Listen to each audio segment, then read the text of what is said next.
Hello students. तो class 11th physics में हम वेक्टर्स पढ़ रहे थे। वेक्टर एडिशन, सब्ट्रैक्शन, रिजोल्यूशन ये सब हम कंप्लीट कर चुके हैं। डिफरेंट क्वेश्चंस भी किए हैं। उसका जो कंसेप्ट था वो तो बहुत ही इम्पोर्टेंट है। आज एक और कंसेप्ट की तरफ जाएंगे, ठीक है। तो आज जो हम पढ़ेंगे वो भी वेक्टर्स कंबाइन करने का एक और तरीका है। एक तो कंबाइन करने का तरीका है वेक्टर एडिशन, हम वो पढ़ चुके हैं ऑलरेडी। दो वेक्टर को कंबाइन कैसे करते हैं एडिशन में हम देख चुके हैं। ये भी कंबाइन करने का एक तरीका है, पर थोड़ा सा डिफरेंस है। तो डिफरेंस क्या है और उस वेक्टर एडिशन के साथ रिलेट करते हुए कैसे समझेंगे, थोड़ा उसका पहले फील लेते हैं, फिर आएंगे टॉपिक में। अच्छा, टॉपिक का जो नाम है वो है प्रोडक्ट। वेक्टर्स के बीच में प्रोडक्ट्स दो टाइप्स के होते हैं, वो तो पढ़ेंगे प्रोडक्ट्स में। तो पहली बात, बहुत सी जगह पे हम प्रोडक्ट मतलब बहुत जगह पे सिंपली मल्टीप्लिकेशन को भी बोल देते हैं, उसके लिए हम प्रोडक्ट वर्ड यूज करते हैं। ये भी वैसा टाइप का है पर सिंपल मल्टीप्लिकेशन नहीं है। जैसे वेक्टर एडिशन सिंपली ऐड कर देना नहीं था, मतलब उसके वैल्यूज मैग्नीट्यूड्स को लेके ऐड कर देना नहीं था, उसके लिए हम ज्योमेट्री यूज करते थे। यहाँ पे भी सिंपली मल्टीप्लाई कर देना नहीं है, कुछ रूल्स के साथ निकालते हैं प्रोडक्ट। देखेंगे क्या है रूल्स, क्या कंसेप्ट है, वो तो आगे आएगा ही मैथमेटिक्स उसका। अच्छा, एडिशन में जो कंबाइन करते थे और यहाँ पे जो कंबाइन करेंगे, दोनों में मेन डिफरेंस क्या है? तो मेन डिफरेंस ये है कि एडिशन में बताया गया था पहले से ही कि दो सिमिलर टाइप के वेक्टर्स के बीच में ही एडिशन होता है। डिस्प्लेसमेंट ऐड होगा तो डिस्प्लेसमेंट के साथ ही होगा, फोर्स ऐड होगा तो फोर्स के साथ ही होगा। अलग अलग टाइप्स के वेक्टर आके ऐड नहीं होते कभी। यहाँ पे अलग अलग टाइप्स के वेक्टर्स कंबाइन होते हैं, फोर्स के साथ डिस्प्लेसमेंट का प्रोडक्ट निकाल सकते हैं। ओके, अलग अलग टाइप्स के वेक्टर आके प्रोडक्ट बनता है, ये एक चीज है।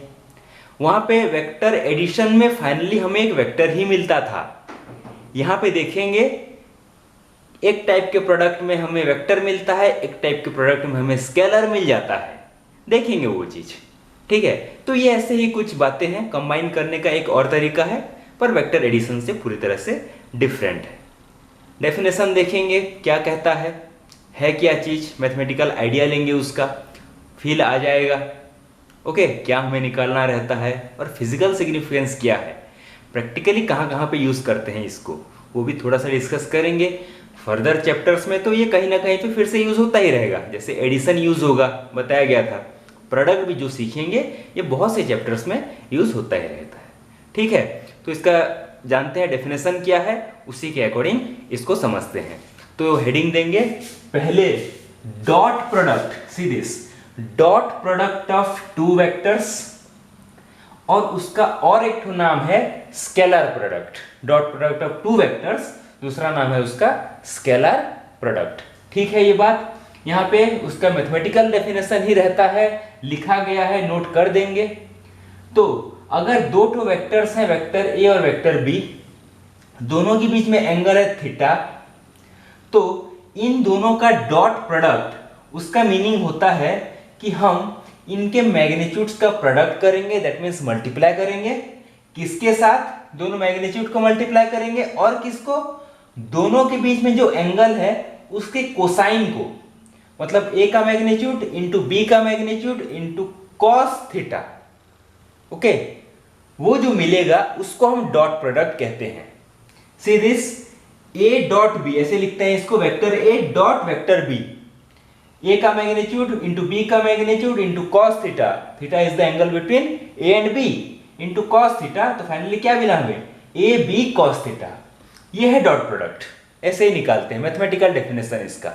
ओके, यहां पे देखो, ए एक वेक्टर है, बी एक वेक्टर है, पर जो हमें रिजल्ट पे मिला वो कोई वेक्टर नहीं है, वो एक स्केलर होता है। इसीलिए डॉट प्रोडक्ट को स्केलर प्रोडक्ट भी कहा जाता है, क्योंकि रिजल्ट हमें एक स्केलर मिलता है। क्लियर है ये बात? तो A dot B equal to A B cos theta. Practical कुछ एग्जाम्पल देखते हैं फिजिक्स में, ताकि इसका यूज हमें कुछ समझ में आए। हम आगे चल के पढ़ेंगे भी वो दूसरे चैप्टर्स में। जब हम वर्क डन निकालते हैं तो वो होता है फोर्स डॉट डिस्प्लेसमेंट, ये पढ़ेंगे हम, आगे तो आएगा चैप्टर में, मैकेनिक्स में आगे तो आएगा। तो फोर्स डॉट डिस्प्लेसमेंट, फोर्स एक वेक्टर है, डिस्प्लेसमेंट एक वेक्टर है, और दोनों का डॉट प्रोडक्ट करने से हमें वर्क डन मिलता है, और वर्क डन एक स्केलर है। तो ये एक तो एग्जांपल है डॉट प्रोडक्ट का, और भी एग्जांपल्स हैं, बाद में हम देखेंगे उसको, ठीक है। तो ये है डॉट प्रोडक्ट, उसका जनरल आइडिया। इस चीज को अब हमें याद रखना है, it is A B cos theta, दोनों के मैग्नीट्यूड्स को मल्टीप्लाई करके साथ में हम दोनों के बीच में एंगल के कॉस को, कोसाइन को मल्टीप्लाई करते हैं। क्लियर है डॉट प्रोडक्ट, नोट कर देंगे ये एग्जांपल भी, ठीक है। तो अब और कुछ इंटरेस्टिंग बातें जानते हैं डॉट प्रोडक्ट के बारे में, जो कि हमें समझना है, जानना है और आगे चल के अप्लाई भी करना है, ठीक है। तो यहाँ पे कुछ जानने लायक बातें डॉट प्रोडक्ट के लिए नोट कर देंगे, ठीक है। समझते हैं क्या है ये। पहले क्या है ये, कम्यूटेटिव, दैट मीन्स दो वेक्टर्स का डॉट प्रोडक्ट कम्यूटेटिव रूल को फॉलो करता है। कम्यूटेटिव मतलब यहाँ पे लिखा है, अगर हम ए डॉट बी करेंगे, जो रिजल्ट आएगा बी डॉट ए बी वही रिजल्ट आता है, ठीक है। A dot B equal to B dot A, that means commutative कहते हैं इसको। क्लियर है ये, सिंपल मैथमेटिक्स में भी हम इसको पढ़ते हैं। अच्छा, सेकंड है distributive over addition. Distributive over addition, इसका मतलब है ये, अगर A dot B plus C, B और सी दो वेक्टर्स, दोनों का एडिशन हुआ और एक वेक्टर मिला, उसके साथ ए का dot product A dot B plus C, तो इसको हम ऐसे एक्सप्रेस कर सकते हैं, ए डॉट बी होगा प्लस ए डॉट सी। तो ये क्या है, डिस्ट्रीब्यूटिव ओवर एडिशन, ठीक है। सिंपल मैथमेटिक्स यूज कर सकते हैं उसको। अच्छा, ये सेकंड प्रॉपर्टी हो गया। अब यहां पे जानते हैं, अगर दोनों vectors A and B they have same direction, एक ही डायरेक्शन पे है, दैट मींस पैरेलल वेक्टर्स एक ही डायरेक्शन पे है, तो वहां पे थीटा कितना होगा, that is 0 degree, theta is 0 degree. तो क्या मिलेगा हमें, A dot B equal to, it is A B cos 0, cos 0 का वैल्यू होता है 1, तो ये हो गया ए बी। ये जो मिला दैट मीन्स सिंपली दोनों वेक्टर्स के मैग्नीट्यूड का मल्टीप्लीकेशन, अगर 0 डिग्री है तो इसको हम बोलते हैं maximum positive magnitude. Positive values magnitudes जितना आना चाहिए डॉट प्रोडक्ट का, सबसे ज्यादा यही आता है कि दोनों का मल्टीप्लाई कर दो, उससे ज्यादा नहीं हो सकता। मैक्सिमम पॉजिटिव मैग्नीट्यूड इससे और ज्यादा नहीं हो सकता। ए बी को हम मैक्सिमम पॉजिटिव मैग्नीट्यूड कहते हैं। अब देखो, अगर दोनों ऑपोजिट डायरेक्शन में हैं, तो यहाँ पे थीटा इक्वल टू 180 डिग्री हो जाएगा। तो A dot B equal to A B cos 180, cos 180 का वैल्यू होता है -1, तो ये कितना आया, माइनस ए बी, ठीक है। तो इसको बोलेंगे maximum negative magnitude. Dot product का जो मैक्सिमम मैग्नीट्यूड आना चाहिए, जो नेगेटिव मैग्नीट्यूड्स आने चाहिए, सबसे ज्यादा यही होता है, minus A B, maximum negative magnitude, ठीक है। नेक्स्ट केस है, अगर दोनों परपेंडिकुलर है, that means theta is 90 degree, दोनों के बीच में एंगल अगर 90 डिग्री है, तो A dot B equal to A B cos 90, तो यहाँ पे ये 0, कॉस 90 0 होता है, तो कोई प्रोडक्ट नहीं, दैट इज 0। तो ए डॉट बी, जहां पे भी ए डॉट बी दोनों वेक्टर के बीच में, मतलब डॉट प्रोडक्ट अगर कहीं पे हमें 0 मिल रहा है, तो हम जान लेंगे कि दोनों वेक्टर के बीच में एंगल 90 डिग्री है, तब जाके 0 होगा, ठीक है ना। तो इसके एग्जांपल्स भी, प्रैक्टिकल एग्जांपल्स भी आते हैं। जो हम वो फोर्स और डिस्प्लेसमेंट की बात कर रहे थे कि इस तरफ फोर्स एक्ट हो रहा है और उसी तरफ अगर डिस्प्लेस होगा, तो ये वाला होगा case maximum positive magnitude, FS होगा work done equal to FS, simple दोनों का मल्टीप्लीकेशन। और अगर तुम लोग को याद आ रहा है, तो यही वाला फॉर्मूला मेनली 9th क्लास में पढ़े हुए हो, W equal to F S, वहां पे दोनों सेम डायरेक्शन में हम कंसीडर करते हैं, इसलिए W equal to F S. Suppose force इस तरफ है पर डिस्प्लेसमेंट इस तरफ है, जैसे कि फ्रिक्शन की वजह से होता है, फ्रिक्शन एक फोर्स होता है, जिस तरफ फ्रिक्शन पर मोशन तो ऑपोजिट में हो रहा होता है, तो वहां पे जो वर्क डन होता है नेगेटिव वर्क डन आता है, ठीक है। तो माइनस एफ एस आता है वहां पे, वर्क डन कितना आता है, minus F S, that is maximum negative magnitude. इसका एग्जांपल, अब इसका एग्जांपल देखो, जैसे कि कोई कुली है और अपने सर पे मतलब जो लोड लिया होगा, अगर कोई पूछे what is the work done by that load on that coolie, तो कुली आगे जा रहा है और फोर्स उसका जो लोड है उसका फोर्स नीचे की तरफ, work done by the load, उस फोर्स की वजह से work done, no work done. ठीक है, दोनों के बीच में एंगल 90 डिग्री है, कुली ऐसे जा रहा है, लोड नीचे की तरफ, तो 90 डिग्री, तो ये वाला केस हो गया, no work done, zero work done. तो इसके एग्जांपल्स और भी आएंगे बाद में, चैप्टर्स पढ़ेंगे तो। क्लियर है ये, कब मैक्सिमम पॉजिटिव, कब मैक्सिमम नेगेटिव और कब जीरो मैग्नीट्यूड होता है, नोट कर लेंगे इतना। अच्छा, नेक्स्ट और कुछ बातें जानते हैं। सपोज कोई वेक्टर अपने साथ ही डॉट प्रोडक्ट उसका निकाल रहे हैं, उसी के साथ इटसेल्फ। ठीक है, दैट मीन्स वेक्टर ए के साथ ए का ही डॉट प्रोडक्ट, तो क्या मिलेगा हमें? वेक्टर ए का मैग्नीट्यूड, दूसरे वेक्टर ए का मैग्नीट्यूड, कॉस, दोनों के बीच में एंगल, एक ही वेक्टर है तो दोनों के बीच में एंगल हम यहाँ पे 0 डिग्री बोलेंगे, एक ही वेक्टर है ना, मतलब एक ही डायरेक्शन दोनों के बीच में, ऐसा ही मानेंगे। तो यहाँ पे 0 डिग्री मतलब ये होगा ए स्क्वायर, अपने साथ ही डॉट प्रोडक्ट, सिंपली ए स्क्वायर। अच्छा, अब कुछ बात देखते हैं ऑर्थोगोनल यूनिट वेक्टर्स के बारे में डॉट प्रोडक्ट में। ठीक है, हम पढ़ चुके हैं आई कैफ, जे कैफ, के कैफ, यही पढ़े थे ऑर्थोगोनल यूनिट वेक्टर्स, पढ़ा गया है। आई कैफ है unit vector along x axis, j cap unit vector along y axis, ये है unit vector along z axis. तो इन तीनों के बीच में अगर डॉट प्रोडक्ट करना है, सपोज हम करते हैं आई कैफ डॉट आई कैफ, आई कैफ अपने साथ डॉट प्रोडक्ट, मतलब क्या हो रहा है, अपने साथ मैग्नीट्यूड का स्क्वायर, इसका मैग्नीट्यूड 1 है, इसका भी 1 है, तो ये 1 आएगा। वैसे ही हम जे कैफ डॉट जे कैफ करें या के कैफ डॉट के कैफ करें, क्या मिलेगा हमें? 1, क्योंकि अपने साथ जो डॉट प्रोडक्ट होता है उसका स्क्वायर होता है मैग्नीट्यूड का, और इन सब का मैग्नीट्यूड तो 1 है, हमें मालूम है, यूनिट वेक्टर्स हैं। तो आई कैप डॉट प्रोडक्ट, जे कैप या के कैप डॉट प्रोडक्ट करेंगे तो आंसर हमें 1 मिलता है।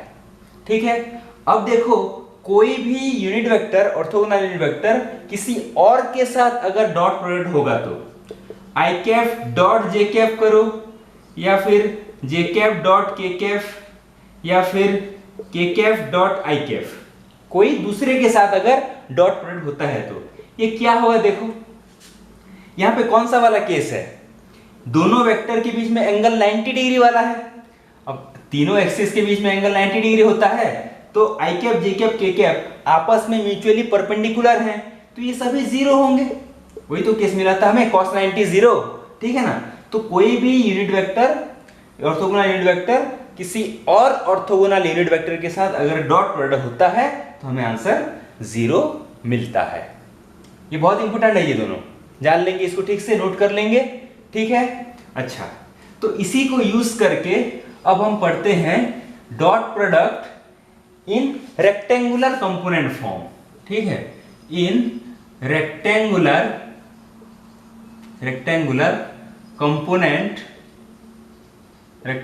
कंपोनेंट फॉर्म डॉट प्रोडक्ट को।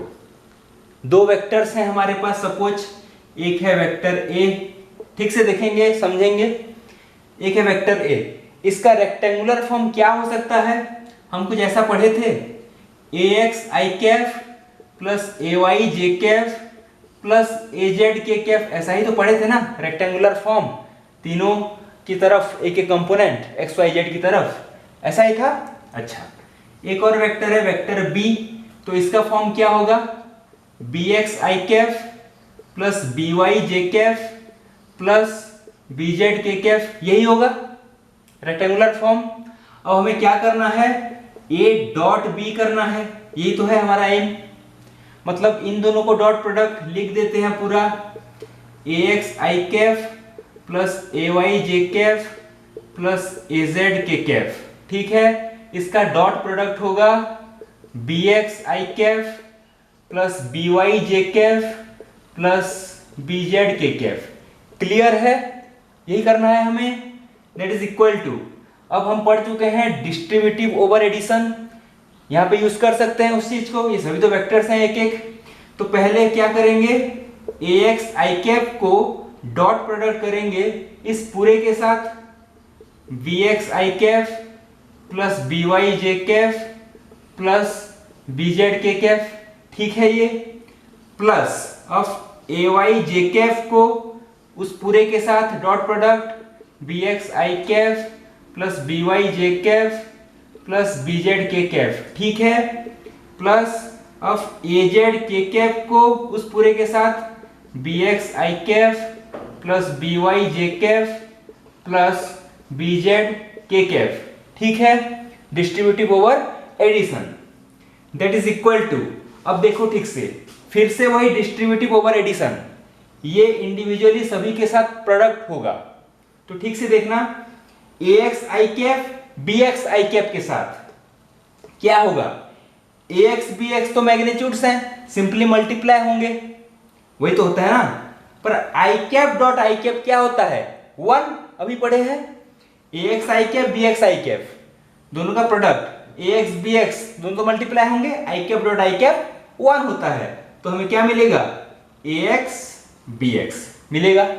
अब देखो ax i cap by j cap, ax by का वैल्यू कुछ भी हो, i cap dot j cap तो 0, अभी पढ़े हैं, i cap dot j cap 0, तो कोई टर्म नहीं उससे।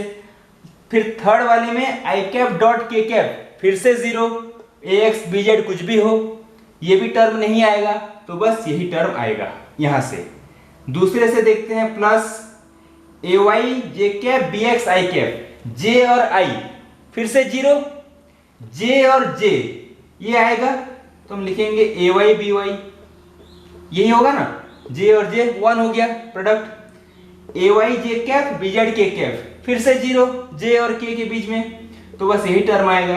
अब थर्ड में देखो, k कैप i कैप के साथ 0, k कैप j कैप के साथ 0, तो k कैप k कैप के साथ 1, तो ये वाला टर्म क्या आएगा, az bz। तो ये फाइनली हमें मिलता है a डॉट b करने से रेक्टेंगुलर फॉर्म में। हमें तो स्केलर ही मिलता है ना डॉट प्रोडक्ट में, तो देखो कोई i cap j cap k cap है ही नहीं, मतलब ये एक स्केलर क्वांटिटी है, बस मैग्नीट्यूड कंटेनिंग। तो यहाँ पे क्या होगा, ये सिंपली अगर देखें तो दो वेक्टर अगर गिवन है रेक्टेंगुलर फॉर्म में, तो क्या करना है, ऑर्थोगोनल यूनिट वेक्टर्स के अकॉर्डिंग बस मल्टीप्लाई करते जाओ, i कैप के दोनों कोफिशिएंट्स को, j कैप के दोनों कोफिशिएंट्स को और k कैप के दोनों कोफिशिएंट्स को मल्टीप्लाई कर दो, ऐड कर दो, that will give a dot b।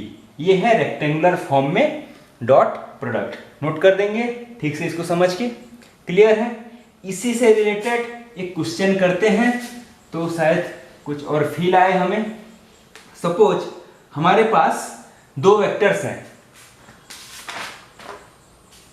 Yes, suppose एक वेक्टर है, vector a equal to i cap plus 2j cap plus 3k cap, ठीक है, एक वेक्टर।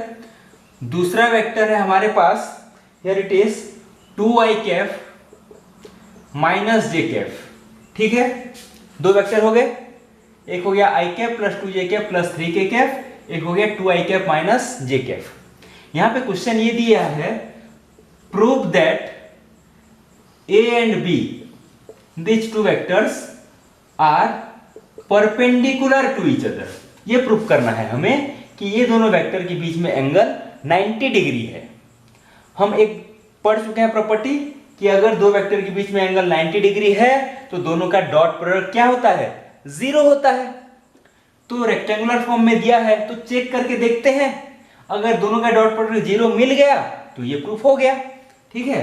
तो a डॉट b निकाल के देखते हैं, a dot b will be, अब इन दोनों का प्रोडक्ट निकालेंगे, तो अभी बताया गया है i कैप का कोफिशिएंट यहाँ पे 1 है, यहाँ पे 2 है, मल्टीप्लाई कर देंगे, प्लस j कैप का 2 है, यहाँ पे -1 है, मल्टीप्लाई कर देंगे, k कैप का 3 है, यहाँ पे कुछ भी नहीं, मतलब 0, ठीक है, कितना आया, दिस इज 2, दिस इज -2, 0, हाँ आ गया 0। तो a डॉट b अगर 0 है तो हम यहाँ पे प्रूव कर दिए कि vector a is perpendicular to vector b, proof हो गया। तो डॉट प्रोडक्ट रेक्टेंगुलर फॉर्म में ऐसे ही निकालते हैं, जानना है हमें, और वो सब जो प्रॉपर्टीज पढ़े हैं अच्छे से फील करके उसको समझ के याद रखना है। क्वेश्चंस बहुत ही इजीली बनते हैं इससे, ठीक है। तो this is all about dot product और स्केलर प्रोडक्ट। नेक्स्ट क्लास में दूसरे टाइप के प्रोडक्ट को देखेंगे, दैट इज क्रॉस प्रोडक्ट और वेक्टर प्रोडक्ट, ठीक है। नेक्स्ट क्लास में देखेंगे। Thank you.